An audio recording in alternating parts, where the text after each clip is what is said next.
souvent, dans l'univers, dans notre vie, on a envie de dire « mais quelle galère !» Ça, c'est un truc que je dis à peu près 45 fois par jour. Effectivement, tout est compliqué. En fait, tout est compliqué, tout est fatigant, la vie est extrêmement fatigante et plus on essaie de faire des efforts, plus c'est compliqué. Effectivement, frustration et difficultés sont constamment, on programme, j'allais dire, de notre quotidien. Alors, quelles sont les planètes dans le thème qui font des frustrations et des difficultés? Vénus et Mars, qui sont en fait, qui marchent côte à côte. On peut imaginer, j'allais dire, deux amis, vous voyez, qui marchent bras dessus, bras dessous, c'est Vénus et Mars. Et ils nous compliquent énormément la vie. Pourquoi? Parce que Vénus est une planète qui, quoi qu'il arrive, si vous voulez, a envie de quelque chose. Comme je dis souvent, Vénus est assise, il fait bon, vous voyez, elle est dehors, dans le jardin. Et puis tout à coup, elle se dit « mon bonheur est parfait. Qu'est-ce que je suis bien, je suis merveilleusement bien. Si j'avais une orangeade, ça serait encore mieux. » Donc elle se lève pour aller chercher une orangeade. Exactement, c'est pas elle qui se lève, c'est Mars qui se lève et qui va lui chercher une orangeade. Elle s'assoit et elle se dit « cette fois, c'est vraiment parfait. J'ai cette orangeade. Ah, mais le soleil tape un peu trop. Je voudrais un petit chapeau. » Parce que franchement, c'est un peu désagréable. Mars part lui chercher un chapeau. Et ainsi de suite. En fait, Vénus génère des désirs sans cesse et Vénus veut tout le temps améliorer son bien-être, sa situation, etc.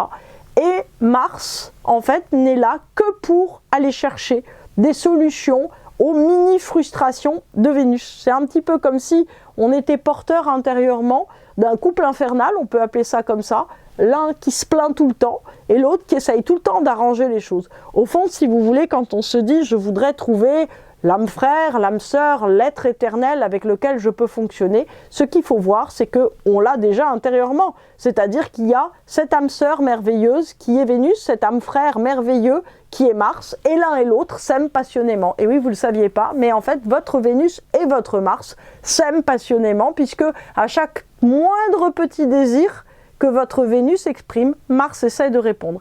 Après, évidemment, si vous avez Vénus et Mars en carré, Vénus demande quelque chose et Mars lui amène autre chose, donc ça peut ne pas fonctionner effectivement.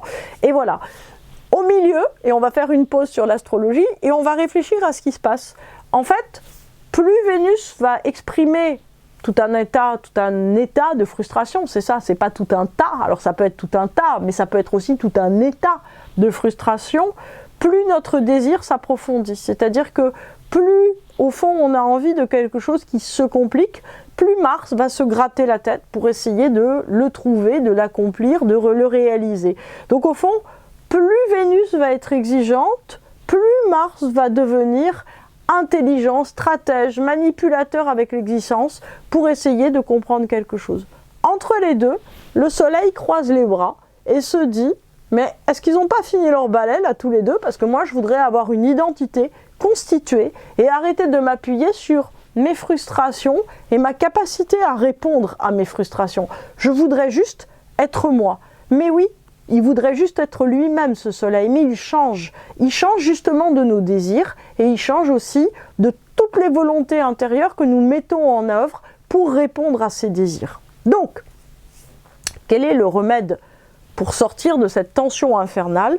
C'est quelque chose qui n'est pas du tout d'actualité aujourd'hui, c'est la patience. Pourquoi ?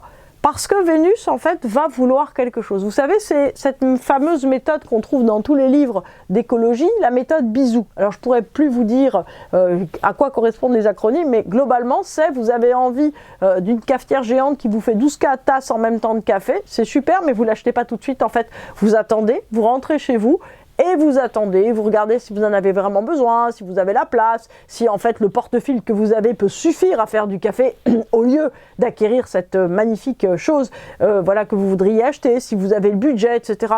Vous laissez passer 8 jours sur la chose, puis vous lâchez votre Mars, qui va probablement revenir d'ailleurs avec un autre porte-filtre, puisque le premier a cassé.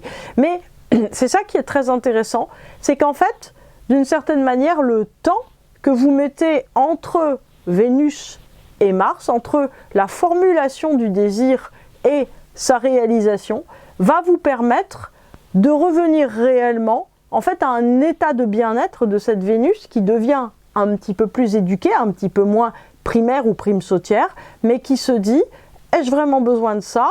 pour être heureuse, puisque le problème, en fait, c'est pas d'avoir une collection de sacs dans le placard ou bien d'avoir encore un Maine Coon. Le problème, en fait, pour être heureux, deux choses absolument nécessaires, mais le problème pour être heureux, effectivement, c'est en fait d'arriver d'une certaine manière à trouver un équilibre avec ce qu'on a. Sauf que ce qu'on a et ce qu'on est, c'est la même chose, c'est-à-dire que ce qu'on a et ce qu'on est va générer un état d'équilibre. C'est-à-dire que pour certaines personnes, certaines choses sont nécessaires. Par exemple, moi, j'ai besoin de 5 Maine Coon, pas un de moins, c'est obligatoire, je ne peux pas en avoir moins. Voilà.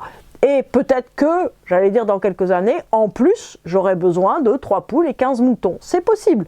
Voilà, je sais que je suis très animal, donc il est très possible que quelque chose comme ça se mette. Mais en attendant, de quoi avez-vous besoin? Est-ce que vous avez besoin d'une patinette électrique? Peut-être. Est-ce que vous avez besoin d'une nouvelle voiture? Ça se peut. Est-ce que vous avez besoin d'un plus grand appartement? Ou pas?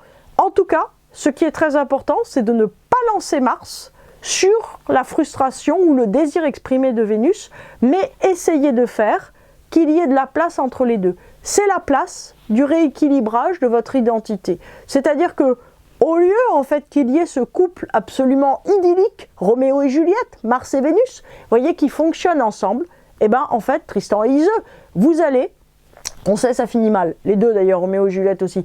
Donc en fait, au lieu d'avoir cet équilibre magnifique entre Vénus qui exprime un désir et Mars qui court pour lui réaliser, on va mettre un petit peu de pondération, où on va mettre un troisième membre du couple, vous amenez le beau-père qui est le soleil. C'est-à-dire que vous amenez en fait le pôle qui n'a rien à voir avec les deux et qui veut juste être tranquille pour faire par exemple ses mots croisés ou autre chose. C'est-à-dire que Vénus arrive là-dedans et en fait, au lieu de pouvoir donner son désir à Mars, elle est obligée de transiter par cette notion d'identité. Cette notion d'identité, c'est de savoir en fait ce qui nous correspond très exactement. Si ça nous correspond, alors Mars sera autorisé pour aller le chercher. Et au fond, si vous voulez, comprendre que nos désirs et notre volonté construisent notre identité, c'est une chose très importante. Sauf que ça ne peut pas se faire hors de la structure temporelle. C'est-à-dire que ça ne peut pas se faire hors du délai donné au désir. Voici quelque chose qui est très intéressant par rapport à notre monde qui essaye de basculer dans une intelligence artificielle énormément. C'est-à-dire que aujourd'hui, vous cherchez quelque chose, vous pouvez scroller et le trouver. Aujourd'hui, vous avez envie de quelque chose, immédiatement, il y a quelque chose qui se fait. Vous êtes frustré, vous changez de page. Il y a quelqu'un qui vous déplace sur un réseau social, ok, vous l'effacez. Il y a quelqu'un, vous avez pris un engagement, vous n'avez pas envie de vous y tenir, vous oubliez la personne. On vous envoie un mail, vous n'avez pas envie d'y répondre, vous le scratchez. C'est virtuel, ça n'existe pas. Vous avez essayé de scratcher un voisin qui est à votre porte, c'est vachement plus difficile en fait.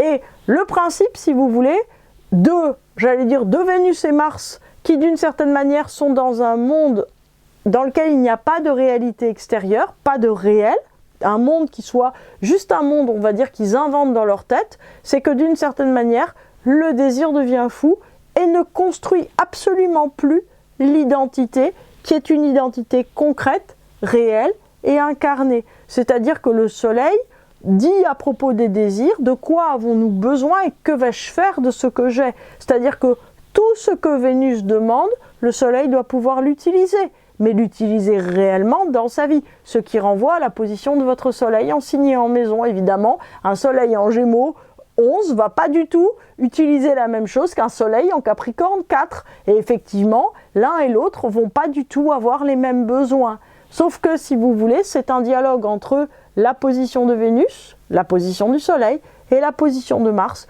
pour arriver à trouver cet équilibre. Alors, tout ça est assez compliqué, j'en parlerai dans mes conférences sur les planètes personnelles en 2024, mais en tout cas voilà, je voulais juste vous faire comprendre tout simplement déjà que entre le désir, l'expression du désir qui est toujours une expression de frustration et la volonté qui va chercher tout ce que lui demande le désir, se loge l'identité, la structuration de l'identité qui se fait avec de la patience et du réel.